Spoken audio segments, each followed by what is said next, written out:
शांति तो चली गई। शांति तो वो दुष्ट जामवंत हर ले गया केसरी की। मैं पराजय का हार नहीं पहन सकता। असहनीय पीड़ा हो रही है मुझे। असंख्य शूल चुभ रहे हैं मेरे संपूर्ण शरीर में। शूल। केसरी को कोई परास्त नहीं कर सकता। ब्राह्मण देव कोई परास्त नहीं कर सकता। आप ऐसा क्यों सोच रहे हैं महाराज केसरी? आप पराजित कहां हुए हैं? व्यक्ति परास्त तो तब होता है जब उसका बल, उसका शौर्य, उसका उद्देश्य एवं उसके विचारों का सूर्यास्त हो जाए। हाँ, किंतु यहां तो विजय आपकी हुई है महाराज केसरी, आपकी। तनिक सोचेंगे तो सब कुछ स्पष्ट हो जाएगा। हाँ, सब कुछ। अब आप मेरे दास हो चुके हैं, तो अब समय आ गया है कि आप अपने दिए वचन की पूर्ति का मुझे दान दें। नहीं, मैं किसी का दास नहीं हो सकता। राजा मदन सेन किसी का दास नहीं हो सकता। तुम मुझे जानते नहीं हो वानर बालक। तुम मेरी शक्तियों को नहीं जानते, तुम मेरी सिद्धि को नहीं जानते। तू केवल कल प्रातः काल तक प्रतीक्षा कर, केवल कल प्रातः काल तक। अगर अनेकों बार तुम्हें स्वर्ण में नहीं तौल दिया तो कहना।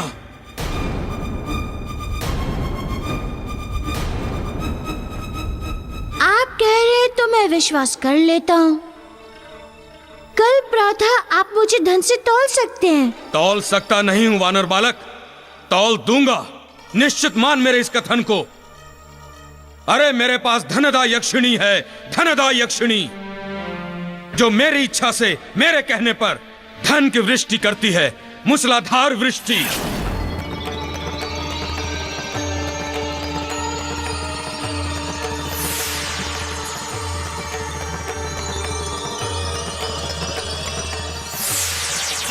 तू कल प्रातः तक प्रतीक्षा कर वानर बालक, केवल कल प्रातः तक।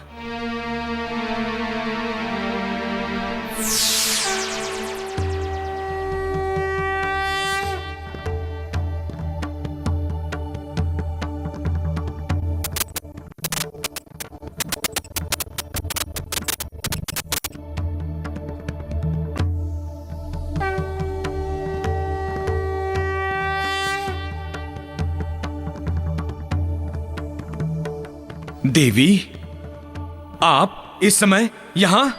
हाँ राजन, मैं इस समय और यहाँ। इस तरह अयाचित आने का प्रयोजन मैं कुछ समझा नहीं। राजन, मैं तुम्हें ये बताने आई हूँ कि अब मैं तुम्हारी बंदी नहीं रही। बंदी नहीं रही? हाँ राजन, अब मैं तुम्हारी बंदी नहीं रही।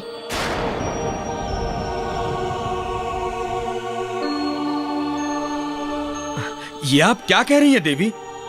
सत्य कह रही हूँ मैं राजन। किंतु कारण क्या है? ऐसा क्या हो गया कि आप? राजन, तुमने जिस स्थान पर मुझे सिद्ध किया था, उस स्थान के अब तुम स्वामी नहीं रहे। राजन, तुमने जिस स्थान पर मुझे सिद्ध किया था, उस स्थान के अब तुम स्वामी नहीं रहे। इस युद्ध का उद्देश्य क्या था? इस युद्ध का उद्देश्य था उस जामवंत को राज्य से बाहर निकालना, ठीक है? हाँ। तो इस उद्देश्य के अंतर्गत आयोजित युद्ध का परिणाम क्या हुआ? युद्ध का परिणाम हुआ कि वो जामवंत इस राज्य को छोड़कर चला गया। हाँ, चला गया ना? हाँ, वो चला गया। तो बस आप विजयी हुए महाराज केसरी, आप। हाँ, अब वो जामवंत जहां भी जाएगा, लोग उससे केवल एक ही प्रश्न पूछेंगे कि इस जामवंत को अंजन प्रदेश से निकाल क्यों दिया? किंतु उस जामवंत के पास उसके प्रश्न का उत्तर नहीं होगा महाराज केसरी।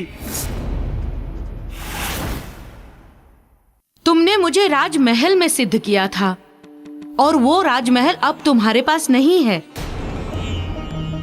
राजमहल को तुमने दान कर दिया, तथा इतना ही नहीं, अब तुम राजा भी नहीं रहे। अपना सर्वस्व दान में देकर तुम एक साधारण मनुष्य की श्रेणी में आ गए हो। अपना सर्वस्व दान में देकर तुम एक साधारण मनुष्य की श्रेणी में आ गए हो। दान के फल स्वरूप जो कुछ भी तुम्हारे पास था, जितना भी था, वो सब इस वानर बालक का हो गया है। और अब तुम्हारे पास कुछ नहीं रहा। अतएव आज से मैं सर्वस्व के लिए तुम्हारी सिद्धि से मुक्त हो गई हूँ। अतएव आज से मैं सर्वस्व के लिए तुम्हारी सिद्धि से मुक्त हो गई हूँ। दूसरी और महत्वपूर्ण और विचारणीय बात, वो विश्वासघाती षड्यंत्रकारी जामवंत जिन परिस्थितियों में इस राज्य को छोड़कर गया है, उसके अंतराल में पूछे गए प्रश्नों के उत्तर में मौन सदैव अपराध एवं आपराधिक कृत्यों में लिप्त होने की ओर संकेत करता है महाराज केसरी। हाँ, तो अब बताइए, आप हुए ना विजयी? तो महाराज केसरी मेरी मानिए, इस कुंठा ग्लानि को त्याग कर अपनी पराजय के पीछे छिपी हुई जय को देखिए महाराज, जय को। हाँ, और अपनी विजय का रसास्वादन कीजिए। हाँ, आप सत्य कह रहे हैं ब्राह्मण देव। संसार वाले जब उससे ये पूछेंगे कि उसे निकाला क्यों गया, तो वो लज्जा से पानी पानी हो जाएगा और मन ही मन ये मांगेगा कि ये धरती फट क्यों नहीं गई।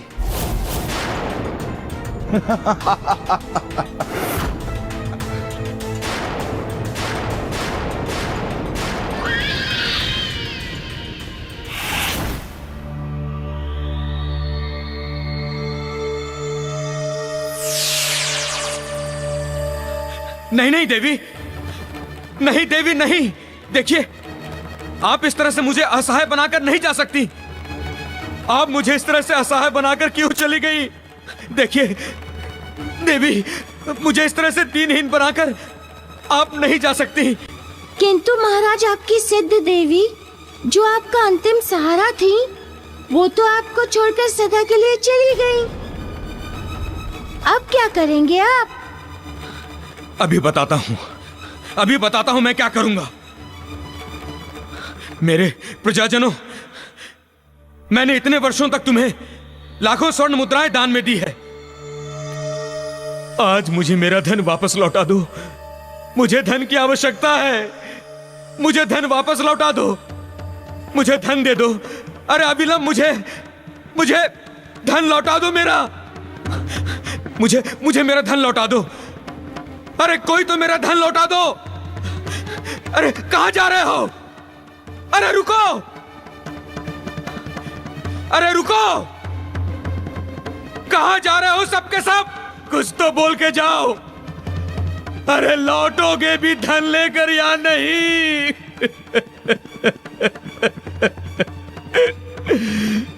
महाराज, जो गए वो अब लौटकर वापस नहीं आएंगे। अपेक्षा मत कीजिए उनके लौटने की, कारण आपकी वो प्रिय प्रजा आपके धन के प्रकाश के कारण आपके पास थी। अब वो प्रकाश नहीं रहा। और आप तो ज्ञानी हैं, जानते होंगे कि अंधकार में स्वयं की प्रतिछाया भी साथ छोड़ देती है। अतः अब इस सत्य को स्वीकार कर लीजिए। वचन के अनुसार आप मेरे दास हुए,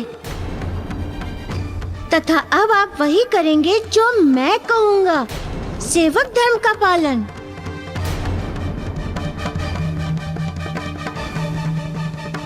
मैं करूंगा, पालन करूंगा। राजन, मेरी माता को परिश्रम की रोटी बहुत पसंद है, अतः ये मेरा आदेश है कि तुम सर्वप्रथम अपने परिश्रम से अर्जित धन से बनी रोटी लाकर मेरी माता को खिलाओ। अपने परिश्रम से अर्जित धन से बनी रोटी लाकर मेरी माता को खिलाओ।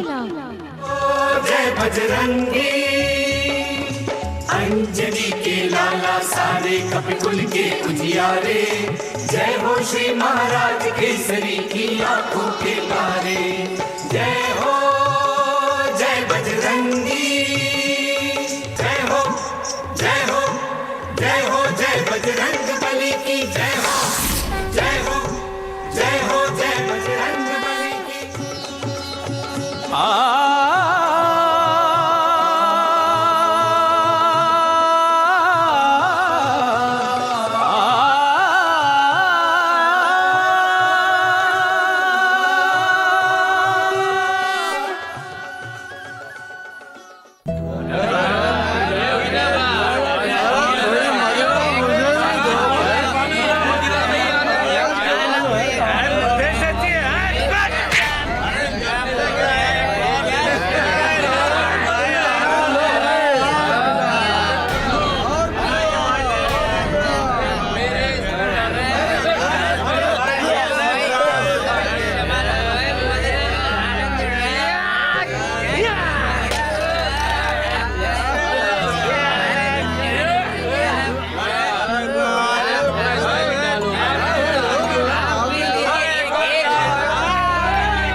राजन, आपको परिश्रम से अन्नपूर्णा को लाना है, किंतु यहाँ आपके इस राज्य में तो मुझे कोई परिश्रम करता दिख नहीं रहा।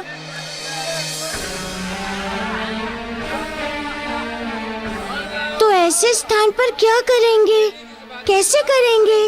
यहाँ सब कुछ है, सुरा है, नृत्य है, सुंदरी है, बस यदि कुछ नहीं है तो वह परिश्रम, विलास है, किंतु व्यवसाय नहीं। किंतु उद्यम तो करना होगा आपको। जाइए, जाकर परिश्रम की डोली में बिठाकर अन्नपूर्णा को लाइए। ये मेरा आदेश है। परंतु कहां से लाऊं परिश्रम से अन्नपूर्णा? ये आपको सोचना है कि आपने क्या बोया है और क्या काटेंगे, कैसे काटेंगे और कहाँ काटेंगे।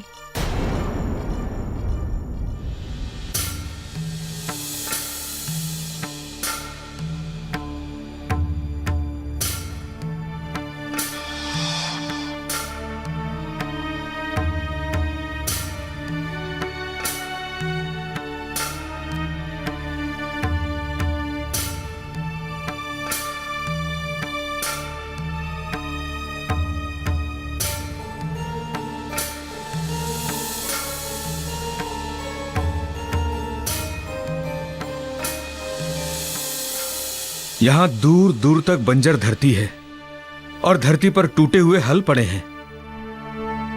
कोई व्यक्ति भी तो नहीं दिखाई देता यहां पर। किससे मांगू मैं अब काम? कोई है यहां? आसपास कोई है? मैं परिश्रम करने आया हूं, मुझे काम चाहिए। क्या कोई सुन रहा है मेरा स्वर?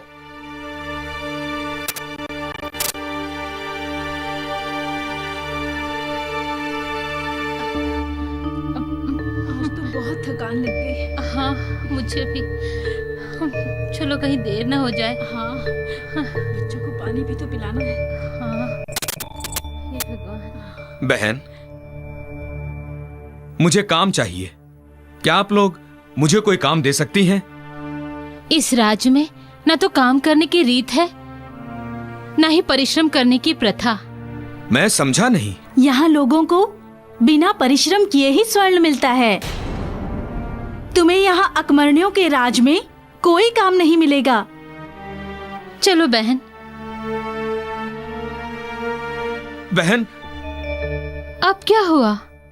बहन, बहुत देर से प्यास लगी है, एक अंजुली जल पिला दीजिए। क्षमा करना भैया, हम जानते हैं कि प्यासे को पानी पिलाने से पुण्य की प्राप्ति होती है, किंतु ये जल हम नहीं पिला सकते तुम्हें। हम ये जल अपने बच्चों के लिए लेकर जा रही हैं, उनकी भूख को शांत करने हेतु। किंतु भूख तो अन्न से शांत होती है ना? हाँ, होती है, लेकिन हमारे पास उन्हें खिलाने के लिए अन्न नहीं है। चलो बहन।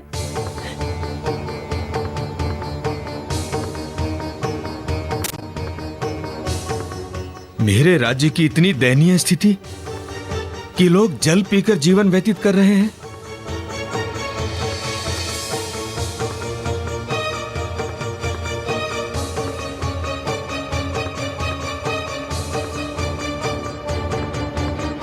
मानसेन, ये तुम्हारा प्रथम अवसर है जब तुमने अपने राज्य का वास्तविक रूप देखा है। संभवतः अब तुम्हारे ज्ञान के चक्षु खुलेंगे तथा सोचोगे कि जो तुमने किया है वो उचित है या अनुचित।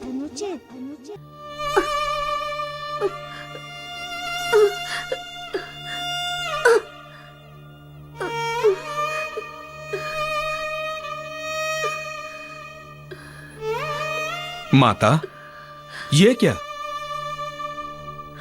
इस आयु में आप खेतों में काम कर रही हैं? आपके पुत्र कहाँ हैं? यही है। तो फिर आप क्यों कुदाल चला रही हैं? वे आएंगे ना कुदाल चलाने? वो नहीं आएंगे। क्यों नहीं आएंगे माता? क्या आपसे झगड़कर चले गए हैं? नहीं। तो? वो परिश्रम से धन कमाना नहीं चाहते। उन्हें बिना परिश्रम राजा दान में धन दे देते हैं।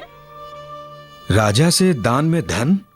हाँ, राजा नित्य दान में धन दे देते हैं। उसका वो खूब दुरुपयोग करते हैं।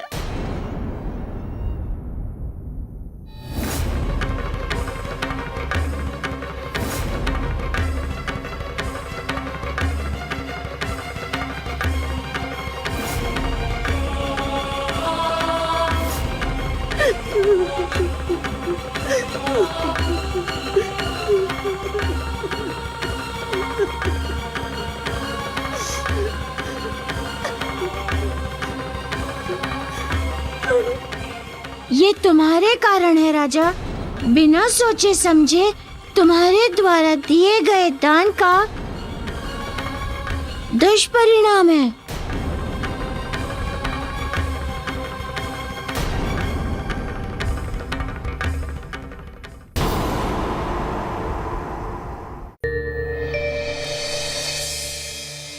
बृहस्पति लोक में बृहस्पति देव को सूर्य का प्रणाम। मेरी बात से आपको ज्ञात हो गया होगा बृहस्पति देव कि आपके पुत्र केसरी कितनी गंभीर समस्या के भंवर में घिरे हुए हैं और उनके इन संकटों का केवल आप ही निदान कर सकते हैं। आप उनके पिता हैं और एक पिता होने के नाते यह आपका कर्तव्य है कि आप उन्हें सही मार्गदर्शन दें और उनकी समस्याओं का अंत करें। आप चिंता न करें सूर्यदेव, मैं जाऊंगा पुत्र केसरी के समीप, समझाऊंगा जाकर उसे एवं हर संभव प्रयत्न करूंगा उसके संकट निवारण का। ये आया बृहस्पति। हाँ, अर्थात राहु के गृह में बृहस्पति, राहु के साथ बृहस्पति की युति, वो भी एकादश भाव में। आओ आओ बृहस्पति, शीघ्र आओ। हाँ, मैं भी तो तुम्हारी ही प्रतीक्षा कर रहा हूं कि तुम आओ और अपने सुपुत्र को समझाओ। हाँ, इसे सहानुभूति दो।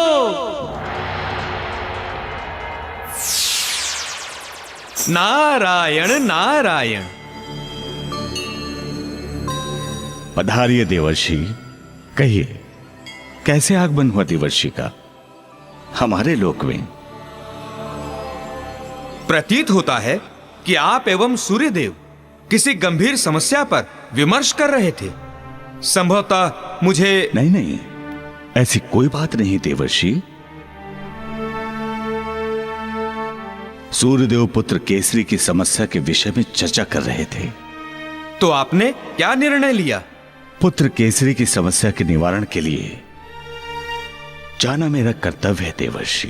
आओ बृहस्पति आओ, शीघ्र आओ। पुत्र मोह की भावना में बहकर तुम ये भूल रहे हो बृहस्पति कि तुम केवल एक पिता ही नहीं हो, एक ग्रह हो, तथा इस ग्रह के नाते हमारी तुम्हारी युति जिस किसी जातक के जीवन में पड़ती है, उस जातक के जीवन में चांडाल योग बनता है।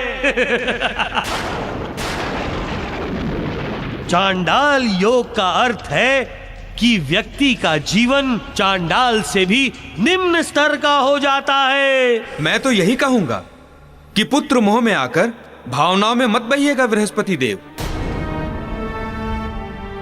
मैं आपका आशय नहीं समझा। आशय यह है बृहस्पति देव कि आप केसरी के पिता हैं, परंतु यह भी उतना ही सत्य है कि आप एक ग्रह भी हैं, वो भी एक प्रभावी ग्रह। तथा आप ये भी जानते हैं कि राहु एवं बृहस्पति का भाव मैत्री का नहीं है।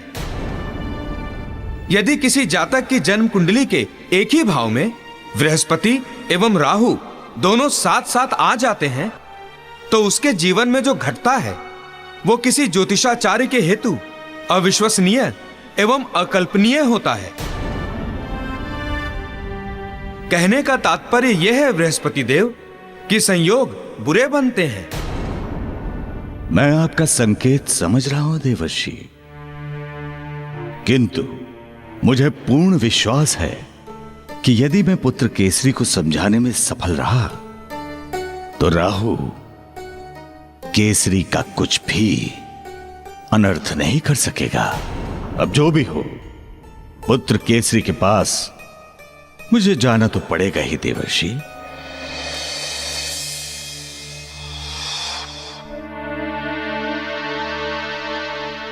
राजन, माता कब से भूखी हैं? मैंने कब तुमसे कहा था परिश्रम की रोटी लाने को? तुम हो कि परिश्रम की एक रोटी भी नहीं ला सकते? मुझे क्षमा कर दीजिए, मुझे मेरी भूल की अनुभूति है। मैं जान चुका हूं कि मैंने अनुचित किया है। मैं बहुत बड़ा अपराधी हूं, बहुत बड़ा अधर्मी। स्पष्टीकरण बाद में देना, पहले ये बताओ कि रोटी कहाँ है? क्यों नहीं लाई रोटी? जो अपने राज्य की प्रजा के मुख से रोटी छीनता हो, वो क्या रोटी लेकर आएगा मारुति? मैंने अपने राज्य का अपनी दुर्बुद्धि, अपनी मूर्खता, अपने अहंकार से विनाश कर दिया मारुति, सर्वनाश कर दिया मैंने अपने संपूर्ण राज्य का। अब मेरी आपसे बस एक ही प्रार्थना है, कृपया मेरी सहायता कीजिए। जिस प्रकार आपने मुझे सद्बुद्धि दी, मेरी आंखें खोल दी, उसी प्रकार मुझे अपने अपराध के प्रायश्चित की विधि बताएं मारुति। मैं अपने इस जघन्य अपराध का प्रायश्चित करना चाहता हूं।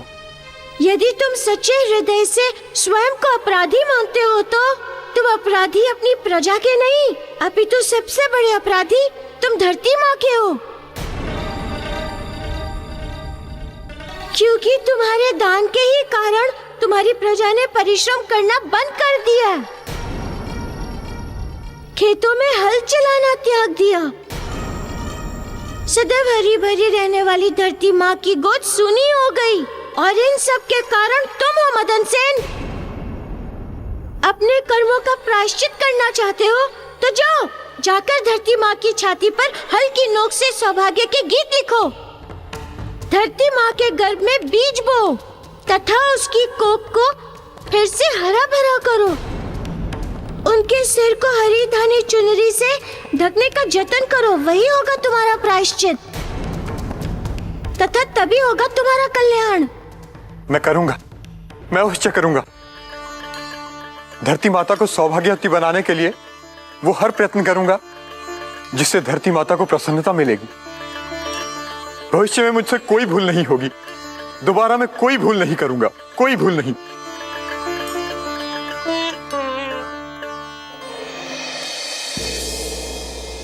अभी अभी ज्ञात हुआ कि आप गुरु बृहस्पति देव के पुत्र हैं।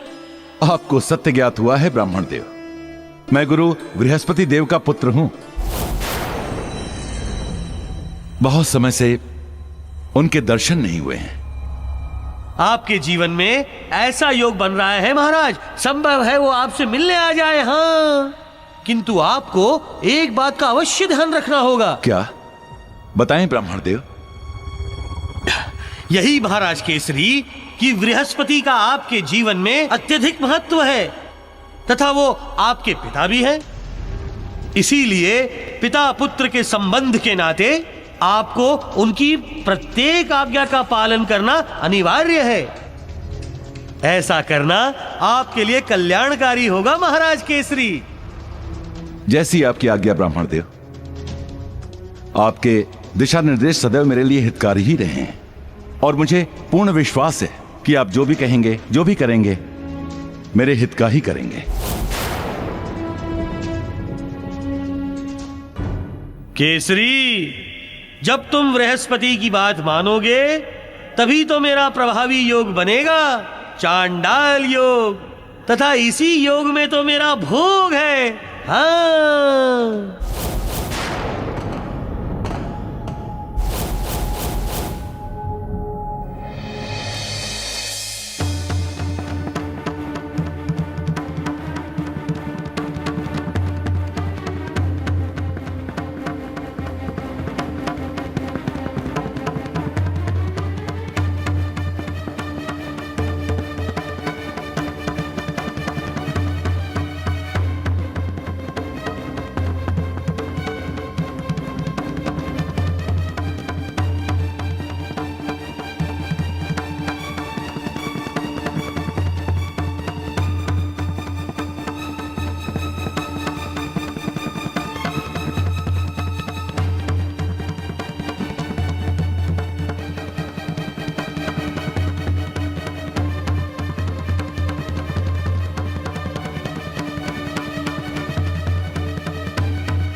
माता, आपकी एक संतान तो सही राह पर आ गई।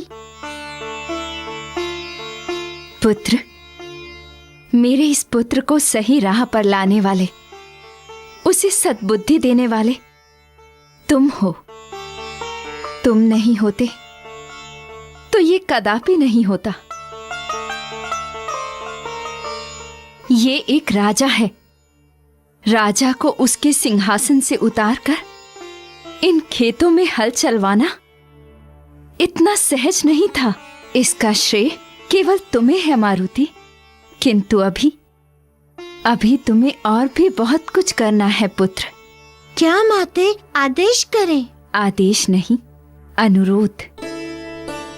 मेरी एक संतान को तो सद्बुद्धि आ गई है, किंतु अभी तुझे उन सभी संतानों के भीतर सद्बुद्धि का संचार करना है जो द्यूत एवं मदिरा जैसे व्यसनों में लिप्त हैं। जब वो सब सद्मार्ग पर आ जाएंगे, तब कहीं जाकर मेरी संपूर्ण समस्या का समाधान होगा। आप चिंता मुक्त हो जाए माते। आपकी समस्त संतान सद्मार्ग पर लौटेगी। आइए, चलिए। पिताश्री,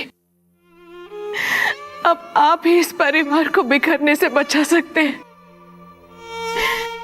मैंने अपनी ओर से पूरी चेष्टा की कि महाराज सद्मति एवं सद्मार्ग से ना भटके, किंतु मैं उन्हें समझा ना पाई। मैं विफल हो गई पिताश्री, मैं विफल हो गई। गृहलक्ष्मी के दायित्व को निभाने के अपने प्रयास में मैं विफल हो गई।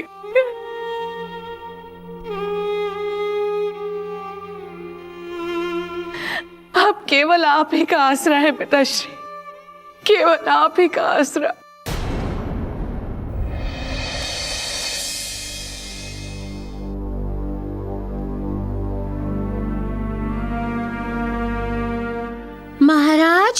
खेतों में हल चलाकर आपने ये सिद्ध तो कर दिया कि आप अपना प्रायश्चित सच्चे हृदय से करना चाहते हैं, किंतु धरती माता इतने से ही प्रसन्न नहीं होगी। फिर उनकी प्रसन्नता हेतु और क्या करना होगा, बताइए। राजन, आपके दान के कारण ही इस राज्य से समस्त किसानों ने हल चलाना छोड़ा था। हाँ, वो तो सिद्ध हो गया। अतएव धरती माता तभी प्रसन्न होंगी जब धरती के उनके समस्त लाल खेतों में आकर हल की नोक से अपने परिश्रम की शौर्य गाथा लिखेंगे।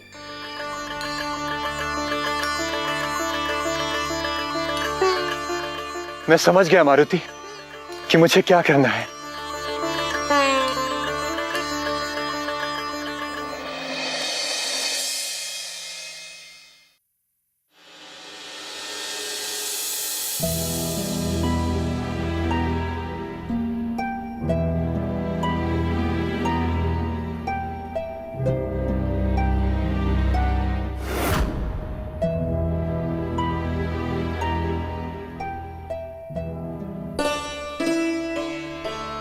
पिताश्री, अपने चरणों में मेरा प्रणाम स्वीकार करें।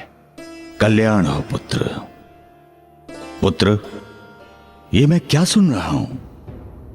क्या हो गया है तुम्हें? क्या कर रहे हो तुम ये सब? तुम्हें ज्ञात भी है कि परिवार में कितना भारी संकट, कितनी समस्याएं उत्पन्न हो गई हैं?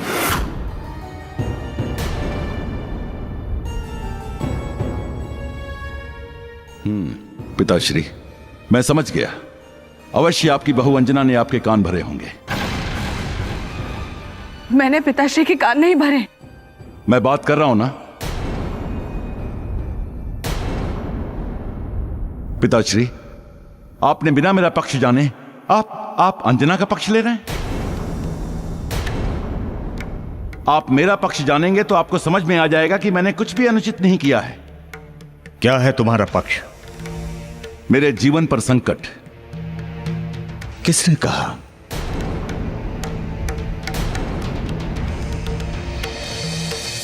ब्राह्मण देव ने। तथा उनकी बात मानकर मैं अपने जीवन को कुछ सुरक्षित करने हेतु कर्म कर रहा हूं। तो आप ही बताइए कि मेरी पत्नी को सहयोग देना चाहिए अथवा उसे अड़चन उत्पन्न करनी चाहिए। देखो पुत्र, जब व्यक्ति के विवेक पर एक पक्षी विचारों का कुहासा छा जाता है, जब किसी एक के विचारों की प्रधानता महत्वपूर्ण अथवा सर्वोपरि लगने लगती है, तो उसके साथ के दूसरे व्यक्ति के सहयोग की भावना भी अड़चन लगने लगती है। यह बात नहीं पिताश्री। ब्राह्मण देव के कथन अनुसार मैं जो कुछ भी कर रहा हूं केवल अपने हित के लिए नहीं, अपितु उस कर्म में मेरे परिवार का तथा राज्य हित सम्मिलित है। कैसा हित निहित है पुत्र? तुमने जामवंत जैसे विश्वासी, हितैषी, निस्वार्थ व्यक्ति पर षड्यंत्रकारी होने का आरोप लगाया।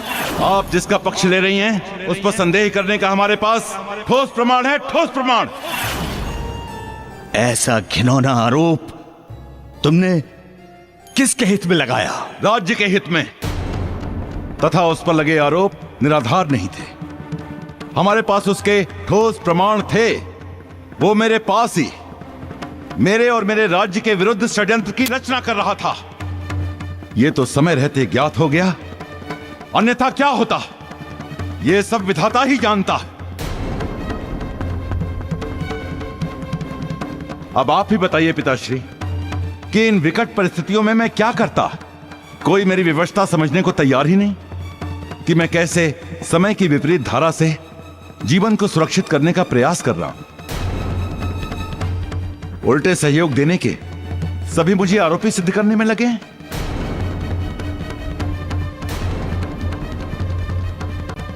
पुत्र, मैं समझ सकता हूं तुम्हारी विवशता। वास्तव में यह तुम्हारे हेतु कठिन समय है और कठिन समस्या भी।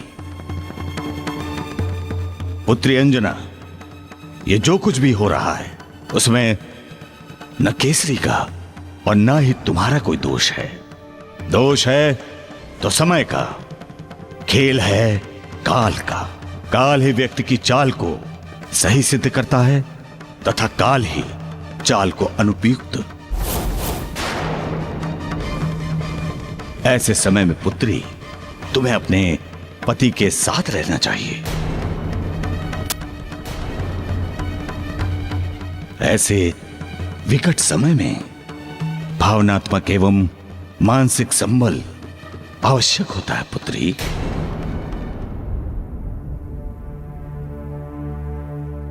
पुत्र, तुम्हारे समक्ष केवल एक ही बात रखूंगा। अतीत के जीवन में घटित घटनाओं को भली भांति समझने का प्रयास करो। इस निष्कर्ष पर पहुंचने का प्रयास करो कि उस समय कौन तुम्हारा मित्र था और कौन शत्रु। अतीत सदैव भविष्य का मार्गदर्शक होता है। हमारा पिछला जीवन आने वाले जीवन का निर्धारण करता है। ठीक है पिताश्री, आपने जो कुछ कहा मैं उसका पालन करूंगा। मेरा मनोरथ सिद्ध हुआ बृहस्पति देव। मैं यही तो चाहता था कि आप ज्ञान दें तथा मैं उस ज्ञान का दुरुपयोग करूं। अब देखना बृहस्पति कि राहु के मार्गदर्शन में केसरी किस प्रकार चांडाल बनता है।